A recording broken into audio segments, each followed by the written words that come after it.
During the Middle Ages, the great interregional travelers Zhuan Zhang, Marco Polo, and Ibn Battuta began to explore and document foreign civilizations, helping to bring East and West together and sparking the age of exploration. Let's begin with Zhuan Zhang. Born into a Confucian scholarly family around 600 CE, Zhuan Zhang was educated in the classical Confucian style by his father. When his father died, however, Zhuan Zhang's older brother, Qin Su, became the main influence on the child. Because of this, that he began to study at a monastery in Luoyang, where his brother was a Buddhist monk, and then in Sichuan, where the two moved to avoid political turmoil. However, the young scholar was troubled by the discrepancies and contradictions in the Buddhist text, which were often mistranslated and misinterpreted.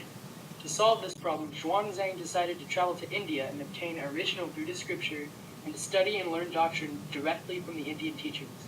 Since foreign travels were forbidden at the time, Zhuan Zhang set out in secrecy in 629 CE.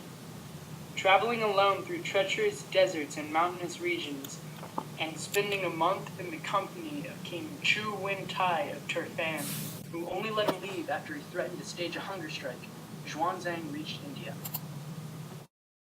In India, the scholar traveled to all the sacred sites associated with the Buddha, but spent most of his time at the Nalanda Monastery, a Buddhist center of learning. Studying under Abbot Silabhadra, it was in the Nalanda Monastery that he perfected Sanskrit and Buddhist philosophy. While in India, news of the Chinese pilgrims spread and soon reached the great King Harsha of Assam. Harsha, a Buddhist advocate and throne similar to Ashoka, greatly aided Zhuan Zhang's return to Chang'an. Upon his return in 645 CE, Zhuan Zhang was welcomed by the Tang Emperor, who was greatly impressed by his accounts of foreign lands, and even offered the pilgrim a ministerial position in his court. Zhuan Zhang, preferring to serve his religion respectfully, declined the generous offer, and spent the rest of his life transferring the 657 documents collected in India. While he died before he could complete this monumental task, he did translate 75 of these documents. Before his death in 664 CE, however, Zhuan Zhang authored records of western regions of the Great Tang Dynasty, a detailed account of his travels and the places and things he encountered during them, translated the Tao Te Ching into Sanskrit, and sent it to India, and founded the Wei Shi, the consciousness-only school, in China. Marco Polo was born in 1275 in Venice, Italy. He traveled extensively with his family, journeying from Europe to Asia from 1271 to 1295. He remained in China for 17 of those years. He wrote the book Il Million, describing his travels and experiences, and influenced later adventurers and merchants.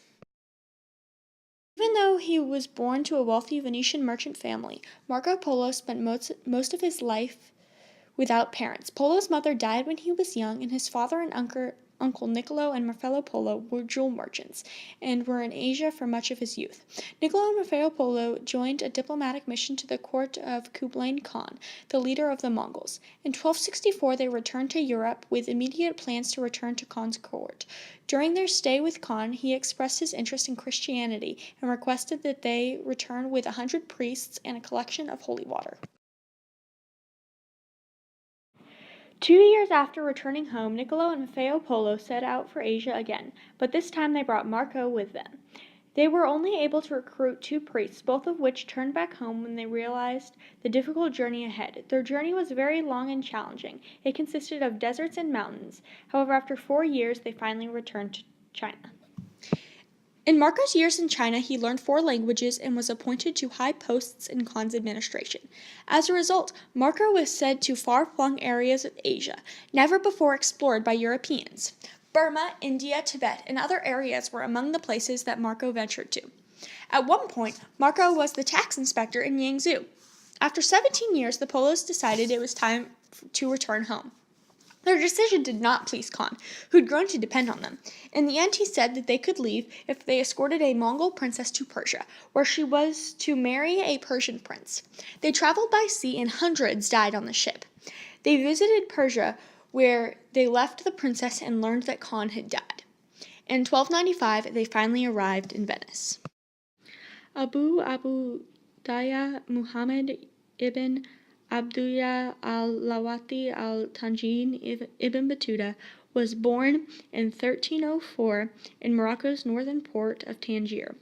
Wise beyond his years, at an early age he shortened his name to Ibn Battuta, thereby ensuring that he would not have gone down in history as Abu What's-his-name, the greatest traveler who ever lived. But make no mistake, Ibn Battuta was indeed the greatest traveler to ever walk the earth. In an era when precious few possessed the means, the time, or the courage to submit curiosity and venture off the map's edge, Ibn Battuta set out to complete Islam's traditional pilgrimage to Mecca and ultimately spent the better part of his life wandering.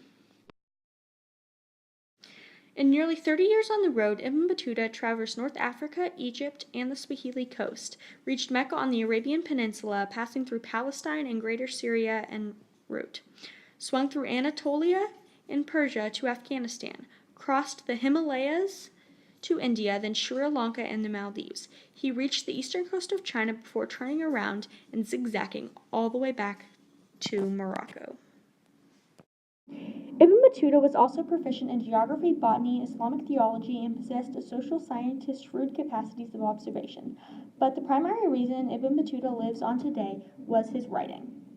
Ibn Battuta established a science which would eventually become the art of travel writing. Along his journey, he recorded copious observations, notes, insights, and lessons, preserved by a young scribe who, at the request of Marco Sultan, spent many months transcribing Ibn Battuta's story, ultimately compiling Al-Rihla, or the Travels.